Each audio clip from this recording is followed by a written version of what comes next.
Subscribe करें हमारे YouTube channel साधना gold को और पाएं वीडियो सबसे पहले। और हाँ, बेल आइकन दबाना ना भूलें। धर्म कहता है कि जब पत्नी है तो पराई स्त्री, पत्नी यदि आपकी है, शादी हो गई है तो उसके बाद शादी नहीं हुई तो भी पर नारी माँ के समान होती है, बहन और बेटी के समान होती है। धर्म कहता है पराई नारी माता है या बहन है या बेटी, आपसे बड़ी है तो माता, बराबर की है तो बहन, छोटी है तो बेटी। ये धर्म कहता है। राम जी ने जंगल में से धर्म का पालन किया था सूर्पनखा के साथ। और रावण को पता नहीं था कि धर्म क्या कहता है। रावण बहुत बड़ा जानकार था, धर्म का जानता था कि पराई नारी मां के तुल्य होती है। जानता था रावण कि पराई नारी का स्पर्श करना पाप है। जानता तो था, ज्ञानी तो था, पर मानता नहीं था। जैसे आप लोग जानते तो हैं, मानते नहीं। आप जानते हैं कि झूठ बोलना पाप है, नदी किनारे सांप है। जानते हैं आपके झूठ नहीं बोलना चाहिए, पर बोलते हैं। क्यों? क्योंकि आप भी जानते हैं, मानते नहीं। ऐसे ही रावण था, जानता था कि पराई नारी को छूऊंगा सर्वनाश हो जाएगा, लेकिन उसकी इच्छाएं भोगों की इतनी ज्यादा थी। माता सीता को उठाकर लंका में ले आया। परिणाम सबके सामने, आज तक गली गली पुतले जलाए जाते हैं। तो राम ने धर्म का पालन किया तो पूजते हैं, और रावण ने धर्म छोड़ दिया तो गली गली पुतले जलाए जा रहे हैं। पूजा राम की नहीं, राम के धर्म की पूजा है। राम जी के अंदर धर्म ना होता कौन पूजता? आज उन्हीं की पूजा होती है साहब, जिनके अंदर धर्म होता है। आप भी पूजेंगे यदि आपके अंदर धर्म होगा, लेकिन आप धर्म छोड़ चुके हैं पैसों के लिए। ये पैसा सब यहीं रहेगा आपका। जो पैसे के लिए तुम झूठ बोलकर अधर्म की गठरी बांध रहे हो, ये हिसाब तुम्हारे संग चलेगा। हिसाब मांगेंगे विधाता, दे ना पाओगे। इसलिए कहता हूं, अभी भी कुछ नहीं बिगड़ा, सही रास्ते पर चलो। ईमानदारी की नमक रोटी खाओ, बेईमानी का 56 भोग खाने की जरूरत नहीं है। ईमानदारी की रोटियां खाया करो। माना कि मेरी सच बोलने से दुकान कम चलेगी तो कम चलेगी, पर सत्य बोलूंगा। और सही मैं व्यवस्थित रूप से आप चलाओ, सत्य के रास्ते पर चलने वाला दुखी नहीं है साहब। मानसिकता बना ली है कि सच बोलने से चलेगा, सच बोलने से और ज्यादा चलेगा। तुम्हें विश्वास नहीं है तो हम क्या करें? जब झूठ में तुम्हें विश्वास हो गया है तो अब तुम्हारी बुद्धि खराब हो गई है तो हम क्या करें? तुम्हें झूठ पर विश्वास है, सच पर विश्वास नहीं। क्या करें हम? कितना समझाएं? सुनते आप सब हो, जानते आप सब हो। अरे हमारे समझाने की आपको जरूरत नहीं है। जितना ज्ञान आपके पास ऑलरेडी मौजूद है उसी पर चल लो तो नैया पार हो जाएगी सबकी, कि कोई एक्स्ट्रा ज्ञान की जरूरत ही नहीं। लेकिन नहीं, हम ज्ञान तो बहुत बघार लेते हैं, बड़े बड़े ज्ञान की बातें औरों को। जब पड़ोसी मरता है तो आप लोग समझाने जाते हैं, मत रो, ये तो आना जाना है, भगवान की लीला है, सबको मरना है। जब आप दूसरों के घर जाते हैं बड़े ज्ञान की बातें समझाते हैं, मत रोया करो, सबको ही मर जाना है। लेकिन आपके घर जब कोई मरता है तो आप माथा पीट पीट के रोते हैं। कहाँ चला गया वो ज्ञान, जिस ज्ञान से आपने कल दूसरों को समझाया था? आप अब अपने आप को क्यों नहीं समझा रहे? मतलब यही है कि आपका ज्ञान केवल रट्टू तोता है। आप सिर्फ रट्टू तोता है। आपके पास ज्ञान है, आपको मैं जानता हूं। जब कोई मर जाता है ना तो आप लोग समझाने जाते हैं, और आप बहुत बढ़िया समझाते हैं उसको, मत रो, क्या होगा, जिसकी जितनी आयु थी उतनी भोगा चला गया। तुम्हें भी मरना है, हमें भी। इस संसार में कोई रहा है क्या? ऐसा ज्ञान आप लोग देते हैं। बोलो हाँ या ना? मैया, आप जाती हो ना पड़ोसन को समझाने, जब पड़ोसन के यहाँ कोई मरता है? खूब समझाती हैं हमारी माताएं। लेकिन जब खुद के घर में कोई मर जाए तो ऐसे ऐसे रोती हैं, ऐसे ऐसे रोती हैं, माथा पीट पीट के। देखो इनको, ये वही लोग हैं जो 4 दिन पहले पड़ोसन को समझाने गए थे कि मत रो, और देखो आज खुद रो रहे हो। मतलब ज्ञान है केवल दूसरों के लिए, खुद के लिए कुछ नहीं। काश ये ज्ञान आपका खुद के लिए होता तो आज आपकी इतनी बड़ी दुर्गति ना होती। ज्ञान की ना कमी थी, ना कमी है, ना कभी कमी होगी। बस जानने वालों की कमी नहीं है, मानने वालों की कमी है। सब लोग जानते हैं कि माता पिता भगवान होते हैं, कौन नहीं जानता, पर मानता कौन है? भगवान। शादी होती है, लुगाई को लेके चला जाता, बूढ़ी मां अपना बना के खाती रहती है। जानता तो था, माना कब? शादी हुई, पत्नी को लेके चला गया, बूढ़ी मां को गिलास भर पानी देने वाला, अब बुढ़ापे में कोई नहीं। बेटा को मां बोलती है, बेटा कुछ दिन आओ हमारे साथ रहो, या फिर हमें बुला लो। तो बेटा, मां जहां हम रहते हैं ना वो कमरा छोटा है, थोड़ा भी यहां पर तुम सेटल नहीं हो पाओगी, तुम वहीं रहो। खुद की पत्नी के लिए कमरा छोटा नहीं, उसको रखता है, मां के लिए छोटा पड़ गया। और तुम मां को कमरे में क्या रखोगे? मां ने तुम्हें पेट में रखा था, तब मां ने नहीं कहा था कि मेरा पेट छोटा हो रहा है। नहीं जी, मां ने तुम्हारे लिए अपना पेट बड़ा कर लिया था कि पेट छोटा है, बच्चा आया है, बड़ा कर लिया, बड़ा हो गया पेट। पेट फड़वाया तुम्हारे लिए, डॉक्टर ने कहा ऑपरेशन करना पड़ेगा, नहीं तो बच्चे को संभावना नहीं है बचाने की, पेट फाड़ना पड़ेगा। मां सहर्ष तैयार हो जाती है, पेट फाड़ दो पर बच्चे को जीवित निकालो। मां से कहा जाए कि तुम मरने वाली हो, अब 2 में से एक ही बचेगा, या तुम्हारा बच्चा बचेगा या तुम बचोगी, या जच्चा बचेगा या बच्चा बचेगा। जच्चा मीन्स गर्भवती मां, और बच्चा मीन्स गर्भ का बच्चा, जच्चा बच्चा। डॉक्टर बोले कि जच्चा बच्चा में एक ही बचेगा, दोनों में से बताओ किसको बचाएं। शायद पति से पूछे तो पति तो यही कहेगा पत्नी को बचाओ, पर माँ से पूछा जाए तुम बताओ कि तुम्हारे बच्चे को बचा लूं कि तुम्हें बचा लूं, तो शायद माँ यही कहेगी कि मुझे जाने दो, मेरे बच्चे को आने दो, मुझे जाने दो। एक माँ है जो बच्चों के लिए मरना भी पसंद करती है, लेकिन वही बच्चे जानते हैं कि ये भगवान है, लेकिन मानता कौन है? जानता सब है। इसलिए ज्ञान की कमी नहीं है किसी के पास। सबको पता है शराब पीना गलत है। शराबी से पूछ लो क्यों भाई सही कर रहे हो, उसकी आत्मा कहेगी गलत कर रहा हूं, मैं गलत कर रहा हूं, मैं शराब नहीं पीना चाहता, गलत है ये, फिर भी पी रहा है, जानता है, मानता नहीं। मांस खाने वालों से पूछो क्यों तुम सही कर रहे हो, नहीं जी गलत है, फिर क्यों नहीं मानते? क्या करूं, जीभ चिकनी हो गई है, मांस खाने की आदी हो गई है। जानता है, मानता नहीं। इसलिए अब मुझे ये बताओ कि धर्म का पालन करेगा कौन? आप लोगों ने हाथ खड़ा कर लिया, नहीं जी हमसे नहीं होगा धर्म का पालन, हमसे नहीं बोला जाएगा सत्य। जब तुम धर्म का पालन नहीं करोगे, तुम सत्य नहीं बोलोगे, तो फिर मुझे ये बताओ कि सत्य बोलेगा कौन और धर्म का पालन करेगा कौन? कहां से लाऊं मैं धर्मात्माओं को? पाकिस्तान से उठा कर ले आऊं? कहां से लाऊं? धर्म का पालन तुम्हें करना पड़ेगा, और जब तुम धर्म का आचरण करोगे तब जाकर जीवन में सुख मिलेगा। आज का आदमी चिल्लाता है हम बड़े दुखी हैं, बड़े दुखी हैं। क्यों?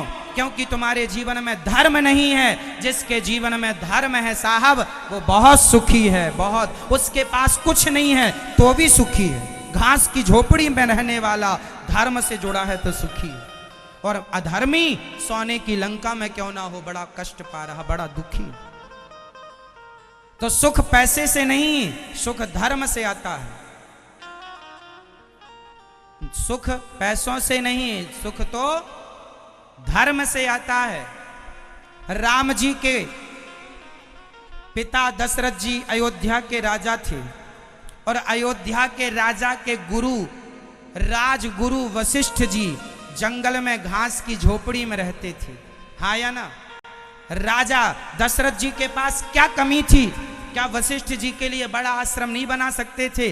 बड़े महल नहीं दे सकते थे? सब दे सकते थे। कहा भी था ले लो। वशिष्ठ जी ने कहा हम ब्राह्मण हैं, हम ही धर्म भूल जाएंगे, हम ही सुख चैन में अपना धर्म भूल जाएंगे तो फिर धर्म का पालन करेगा कौन? इसलिए हमें जंगल में धर्म का पालन करने दो। हमारे धर्म से राजा तुम सलामत रहोगे। बाढ़ है पूत पिता के धर्मा, माँ बाप के धर्म से पुत्र की उन्नति होती है, तरक्की होती है। माँ बाप धर्मात्मा है तो पुत्र तरक्की करेगा, और माँ बाप अधर्मी है तो बेटा नष्ट हो जाएगा। इसलिए धर्म की बहुत जरूरत है। तो आज से आप कौन कौन प्रतिज्ञा करेंगे मेरे संग कि कभी हम अधर्म नहीं, सदा धर्म करेंगे? कौन कौन धर्म की रक्षा करेगा? धर्म की रक्षा कैसे होगी? सत्य बोलने से। कौन कौन सत्य बोलेगा? 50,000 के लिए झूठ तो नहीं बोलोगे? 1 लाख के लिए, 2 लाख के लिए, 5 लाख के लिए? करोड़ों मिल जाएं साहब तो करोड़ छोड़ देना, धर्म ना छोड़ना। दानवीर कर्ण का नाम तो सुना होगा। दानवीर कर्ण के पास इंद्र आए थे भिखारी बनकर, कहा था अपने कवच कुंडल हमें दान कर दो। कहा था अपने कवच और कुंडल। दानवीर कर्ण का नियम था कि जब वो स्नान करके लौटते थे तो जो ब्राह्मण उनसे उस समय जो मांगता था देते थे। दानवीर कर्ण से उस समय इंद्र ने कहा कि आप अपने कवच कुंडल दीजिए। ये कवच कुंडल क्या है? जब तक ये कवच कुंडल आपके हाथ में होंगे, पास होंगे, तब तक कर्ण को कोई मार नहीं सकता था। ये बात कर्ण जानते थे। जन्म से ही उनके कानों में कुंडल थे, इसलिए उनका नाम कर्ण नाम पड़ा। कर्ण, कान में कुंडल है इसलिए कर्ण। कुंती मां के कान से प्रकट हुए हैं कर्ण, इसलिए कान से प्रकट होने से नाम पड़ा कर्ण। इनके पास कवच कुंडल है, लेकिन जब इनके पास एक भिक्षुक ब्राह्मण बन के इंद्र आए, अपने कवच कुंडल हमें दे दो, उस समय दानवीर कर्ण ने क्या कहा? ब्राह्मण, आपको पता है कि मैं दान करूंगा कवच कुंडल तो मारा जाऊंगा, पर कोई बात नहीं, मैंने आज तक आए हुए द्वार पर किसी ब्राह्मण को खाली हाथ नहीं भेजा।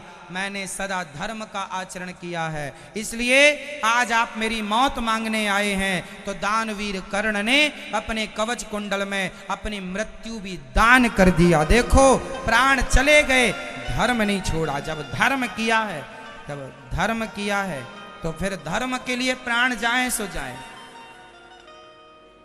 प्राणों का कोई मूल्य नहीं, धर्म का मूल्य। क्यों जी?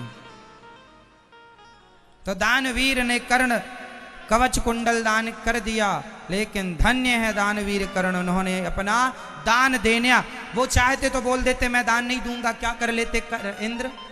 नहीं, दान मैं नियम बना रखा था, जो मांगोगे वो दूंगा।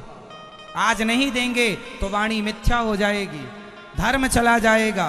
इसलिए प्राण जाए सो जाए, धर्म ना जाए। राजा मोरध्वज ने अपने बेटे को वारे से चीर का दान दिया था। राजा मोरध्वज ने अपने बेटे को वारे से, आरा मीन्स लकड़ी चीरने का आरा होता है, उससे अपने बेटे को चीर कर दान दिया था। वो सिचुएशन ऐसी बनी थी। ब्राह्मणों ने कहा था, भगवान कृष्ण परीक्षा लेने गए थे अर्जुन के संग, कहा था हमारा शेर बाहर खड़ा है, बहुत दिनों का भूखा है, आप कुछ भोजन दीजिए, मांस दीजिए। आप राजा बोले मेरा मांस डाल दो ना, तुम्हारा मांस कड़ा हो चुका है, तुम्हारे बच्चे का कोमल है, शेर बूढ़ा है, उसका मांस दो। पर शेर के दांत गिर गए हैं, फाड़ नहीं सकता, तो आपको अपने बेटे को फाड़ करके शेर को डालना पड़ेगा। मोरध्वज ने अपनी पत्नी एक हाथ में पत्नी ने आरा लिया, एक हाथ में मोर ध्वज ने आरा लिया, और बच्चे ने कहा पिताजी मत देर लगाइए। छोटा सा बच्चा भी तैयार हो गया कि मेरे बलिदान देने से यदि मेरे पिता के धर्म की रक्षा होती है तो पुत्र का जन्म ही पिता के धर्म को बचाने के लिए हुआ है। इसलिए धन्य है वो पुत्र जो अपने पिता के धर्म के लिए प्राणों का भी बलिदान दे दे। आजकल के बच्चे तो अपने माँ बाप पर अत्याचार करते हैं। और मोरध्वज का बेटा ताम्रध्वज आरे से चिरने को तैयार हो गया और चीर कर डाला, और जब धर्म की रक्षा की तो अंत में मोरध्वज का मरा हुआ बेटा, उन्होंने धर्म की रक्षा की तो उसी धर्म ने उनके बेटे की रक्षा कर दी और उनका मरा हुआ बेटा बाद में जिंदा करके लौटाया। ऐसे ही हरिश्चंद्र का राज्य अंत में उन्हें वापस मिला है। ये परीक्षा थी, कितनी विषम परिस्थितियां आईं पर उन्होंने अपने धर्म को नहीं छोड़ा। और आप लोग चवन्नी के लिए धर्म छोड़ देते हैं, 25 पैसे के लिए लोग 2-4 झूठ बोलने को तैयार हैं। क्या करें? सतयुग त्रेता द्वापर कलयुग में क्या अंतर है?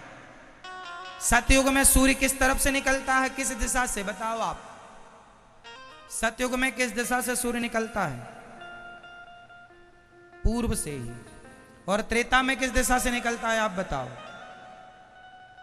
बोलो। त्रेता युग में किस दिशा से सूर्य निकलता है? पूर्व से ही। और द्वापर में पूर्व से ही। और कलयुग में सतयुग त्रेता द्वापर कलयुग चारों युगों में सूर्य तो पूर्व से ही निकलते हैं, पश्चिम में ही अस्त होते हैं, दिशाएं वही हैं। यही हिमालय सतयुग में भी था, त्रेता में भी था, द्वापर में भी। यही गंगा, यही यमुना सतयुग में भी थी, त्रेता में भी थी, द्वापर में भी। सब वही है। वही तुलसी, वही पीपल, वही पेड़, वही पौधा, वही पृथ्वी, वही माटी, वही खेत, वही खलिहान, सब जस का तस। फर्क कितना है कि सतयुग में आदमी के अंदर धर्म की मात्रा ज्यादा होती है तो सतयुग स्टार्ट हो जाता है, जहां केवल धर्म है, अधर्म की कोई जगह नहीं, हर व्यक्ति धर्मात्मा। त्रेता युग आया तो धर्म जरा 25% कम हो गया, 75% रह गया। तो त्रेता आ गया, त्रेता में धर्म है 75%, 25% लुप्त हो गया। सतयुग में 100% धर्म होता है प्रत्येक आदमी के अंदर। द्वापर युग आया 25% और गायब। कौन? धर्म। बचा केवल 50% द्वापर में। और कलयुग आया तो 25% और केवल 25% धर्म बचा। और आज उस 25% जो धर्म बचा है वो 25% धर्म का आचरण करने वाले भी, मुझे लगता है 135 करोड़ की भारत की आबादी में शायद आज 2, 5, 10 हजार लोग ही होंगे पूरे भारत में जो धर्म का आचरण कर रहे होंगे।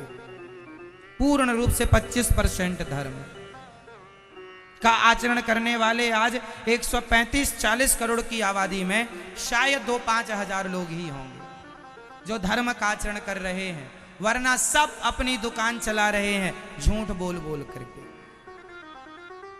झूठ बोल बोल कर शादी करते हैं, झूठ बोल शादियां भी झूठ बोल बोल के करते हैं। लड़के में बड़े दुर्गुण हैं पर माँ बाप बताते नहीं है, शादी हो जाए बाद में पता चलता है लड़का तो शराबी है, बताया ही नहीं, छिपा के रखा, धोखे से शादी कर ली कि शादी के बाद कहां जाएंगे, फिर तो घर की दुल्हन है। कई लड़के, कई क्या, शराबी आदमी 100 में से 99 केसों में बाद में पता चलता है कि लड़का शराबी है। नहीं, पहले तो बड़ा अच्छा बना के रखते हैं, बहुत अच्छा धर्मात्मा है, अच्छा नहीं पीता शराब और आप कुछ नहीं पीता। हाँ, वो शादी हो गई, उसी शादी के बाद ही उसने उतने दिन नहीं पिया था, उसकी इकट्ठी एक दिन पी ली। तो माँ बाप भी झूठ बोल बोल कर शादी करते हैं लड़कियों के संग। क्यों जी, ऐसा होता कि नहीं समाज में? बोलो हाँ, बोलो हाँ या ना। फिर कहां धर्म है इनके पास? धर्मात्मा आदमी, धर्म के आचरण पर चलने वाला आदमी पहली बात तो शराब ही नहीं पिएगा, एक तो शराब पी के अधर्म कर रहे हो और उसके बाद नहीं पीता ये कह के झूठ बोल के और पाप कमा रहे हो। तुम दोनों बाप बेटे नरक जाओगे। जो भी उसका पक्ष ले रहा है शराबी का, सब नरक के गामी है। इसलिए आजकल नरकों में जरा भीड़ भाड़ ज्यादा चल रही है। स्वर्ग बैकुंठ सब खाली पड़ा है, कोई जाते ही नहीं है। अब सोचो 135 करोड़ आदमी जब मरेंगे तब 2-5 हजार स्वर्ग बैकुंठ जाएंगे, क्योंकि उनके अंदर धर्म है। धर्म है तो जाएंगे, बाकी सब गलत ही रास्ते पर, उल्टे ही काम करता है आजकल का आदमी, सीधा काम ही नहीं करता। और बाद में भोगता है तो कहता है भगवान बड़ा दुख दिया। भगवान ने थोड़ी दिया, तुमने क्यों गलत काम किए, क्यों नहीं धर्म का पालन किया। धर्म के लिए मर जाना अच्छा है, धर्म त्याग देना अच्छा नहीं है। तो आप लोग किसकी रक्षा करेंगे? जोर से। हमारा धर्म है तिलक लगाना। हिंदू हो आप में से कितने लोग हिंदू हैं? हो आप नहीं है? हैं? तिलक लगाओ। हिंदुओं का धर्म है तिलक लगाना। धोती कुर्ता पहना करो, हफ्ते में एक दिन संडे के संडे। आपने तिलक लगाना छोड़ दिया। शर्म आती है आपको?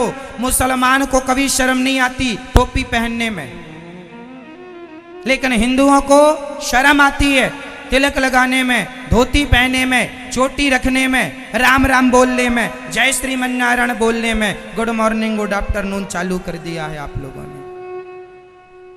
सबसे बड़े सनातन धर्म के ह्रास का सबसे बड़ा कारण हम लोग ही तो हैं। अपने धर्म का पालन आप करते ही नहीं है। ना तो आपको सत्य बोलना, ना दया बची है, ना तिलक वंदन बचा, कुछ नहीं। केवल फैशन, केवल फैशन। मुसलमान कभी मुसलमान को देखकर नहीं हंसता कि तुमने टोपी क्यों लगाई है, लेकिन हिंदू तिलक लगाए तो पड़ोसी हंसते हैं। अरे तिलक लगाए तो कह दिया करो हाँ हमने तिलक लगाया है। हमारे भगवान श्रीमन्नारायण के चरण हैं, तिलक लगाना हमारा धर्म है। हमारे मंदिरों में भगवान, हमारे ऋषि मुनि तिलक लगाते हैं। हर हिंदू को तिलक लगाना चाहिए। कोई हंसे तो कह देना अपनी आंखें फोड़ लो, हम तो लगाएंगे। आप अपनी आंखें फोड़ लीजिए। यदि आपको हमारा तिलक नहीं अच्छा लग रहा है, कोई प्रॉब्लम है, आप अपनी आंखें फोड़ सकते हैं। जवाब दिया करो। नहीं देते तो लोग छाती पर नाचते हैं, छाती पर चढ़ते हैं। तो आप तिलक लगाएंगे कौन कौन? तिलक लगाया करो। पत्नी पति ना हो तो भी तिलक लगाना चाहिए, सबको लगाना चाहिए, लड़का लड़की छोटा बड़ा सब। धोती कुर्ता पहना करो। एक दिन संडे के संडे भारतीय पहनावा यही। आपके दादाजी नाना जी पहनते थे कि नहीं, वैसे ही आप भी पहनो। आने वाली पीढ़ी आपको ही देखेगी।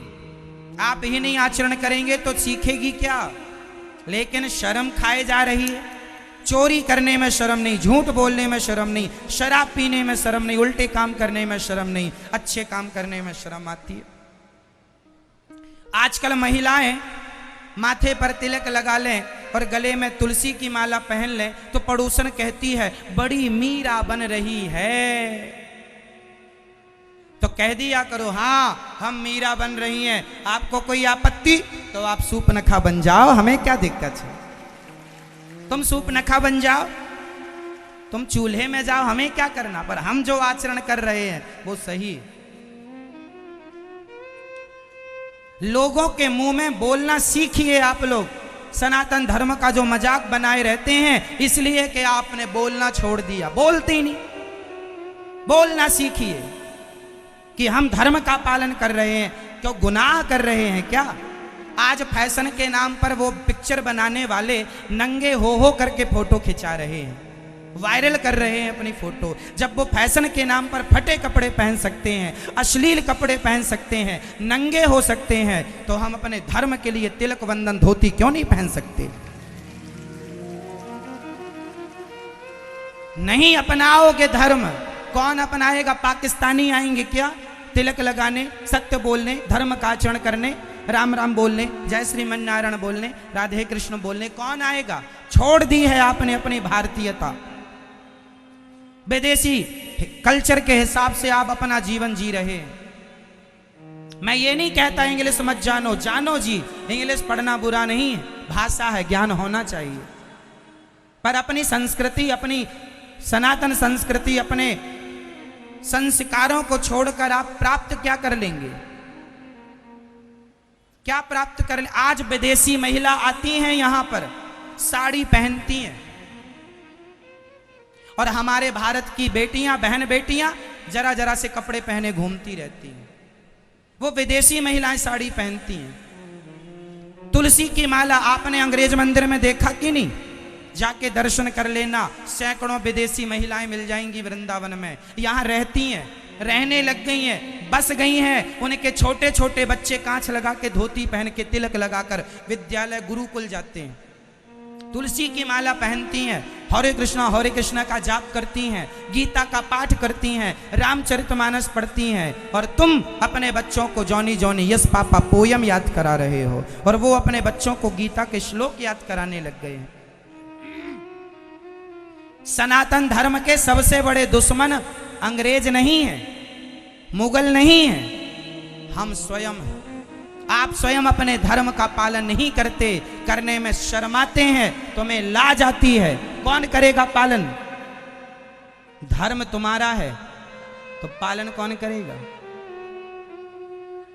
शर्म करोगे तो कर्म फूटेंगे तुम्हारे। जिसको लगी शर्म धर्म में, उसके फूटे। फिर बाद में मत रोना कि तुम्हारे बच्चे गलत रास्ते पर चले गए, संस्कार हीन हो गया देश। क्यों? क्योंकि आपने बच्चों को संस्कार देना छोड़ दिया, आपने धर्म का आचरण करना छोड़ दिया। इसलिए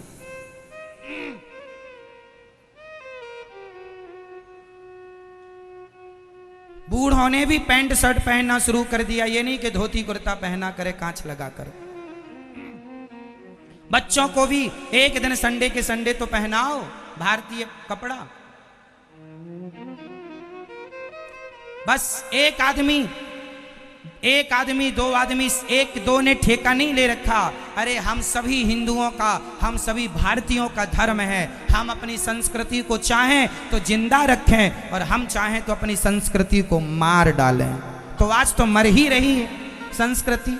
आप लोग गला दबाने के लिए तैयार हैं, राम राम कहने में भी शर्म आ रही है। यही तो मर रही है संस्कृति। आज आप लोगों ने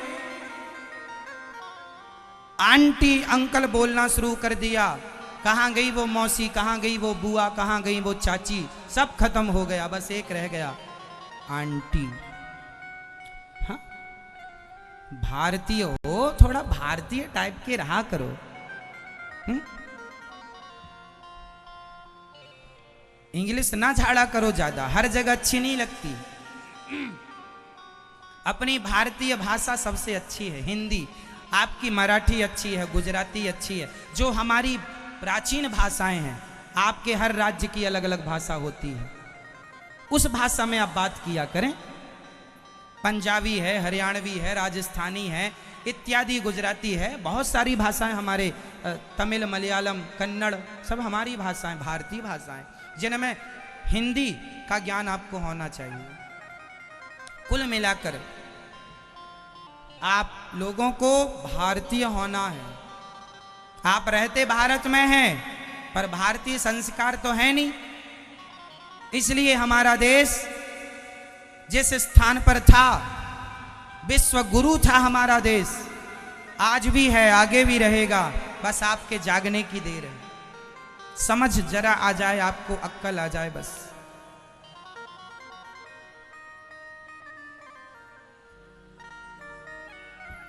आजकल आप लोगों ने दूध पीना छोड़ दिया है, छाछ पीना छोड़ दिया है, लस्सी पीना छोड़ दिया है, शिकंजी और गन्ने का रस पीना छोड़ दिया है। आजकल आप लोगों ने पेप्सी और कोका कोला पीना स्टार्ट कर दिया है।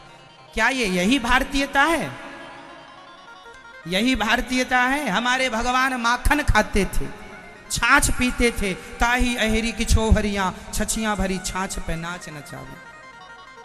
हमारे भगवान छाछ पीने का संदेश देते थे, दूध पीने का संदेश, मक्खन खाने का संदेश। आज वो लोग Pepsi Coca Cola P P के सारा पैसा विदेश चला गया पेप्सी कोका कोला के नाम पर, और भारत में बची तो केवल गरीबी बची। समझते नहीं आप लोग, क्या करें, क्या समझाएं। धर्म का आचरण कौन कौन करेगा से? भारत माता की